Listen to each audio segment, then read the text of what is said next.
పురం జిల్లాలో వైసీపీ నాయకులు వారికి తొత్తులుగా వ్యవహరించే కొందరు ప్రభుత్వ ఉద్యోగులు ఎన్నికల కోడ్ను యథేచ్ఛగా ఉల్లంఘిస్తున్నారు. నార్పుల మండలం దగుమరి గ్రామంలో వైసీపీ అభ్యర్థి వీరాంజనేయులు ఎన్నికల ప్రచారంలో సిద్ధరాచర్ల ఫీల్డ్ అసిస్టెంట్ దాము పాల్గొన్నాడు. వైసీపీ ఎన్నికల ప్రచారంలో పాల్గొన్న వారిపై ఎన్నికల సంఘం చర్యలు తీసుకుంది. అయినప్పటికీ కొందరు ఫీల్డ్ అసిస్టెంట్లు మాత్రం తమ ఇష్టారాజ్యంగా చెలరేగిపోతున్నారు. తమ ప్రభుత్వంలో తమను ఎవరేం చేస్తారో అన్న తీరుగా వ్యవహరిస్తున్నారు. దీనిని ప్రతిపక్షాలు తీవ్రంగా విమర్శిస్తున్నాయి. ప్రస్తుతం ఈ వీడియో సోషల్ మీడియాలో వైరల్గా మారింది.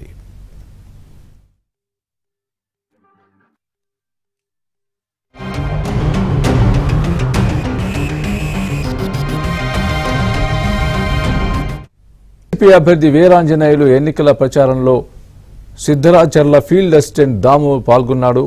వైసీపీ ఎన్నికల ప్రచారంలో పాల్గొన్న వారిపై ఎన్నికల సంఘం చర్యలు తీసుకుంది. అయినప్పటికీ కొందరు ఫీల్డ్ అసిస్టెంట్లు మాత్రం తమ ఇష్టారాజ్యంగా చెలరేగిపోతున్నారు. తమ ప్రభుత్వంలో తమను ఎవరేం చేస్తారో అన్న తీరుగా వ్యవహరిస్తున్నారు. దీనిని ప్రతిపక్షాలు తీవ్రంగా విమర్శిస్తున్నాయి. ప్రస్తుతం ఈ వీడియో సోషల్ మీడియాలో వైరల్గా మారింది.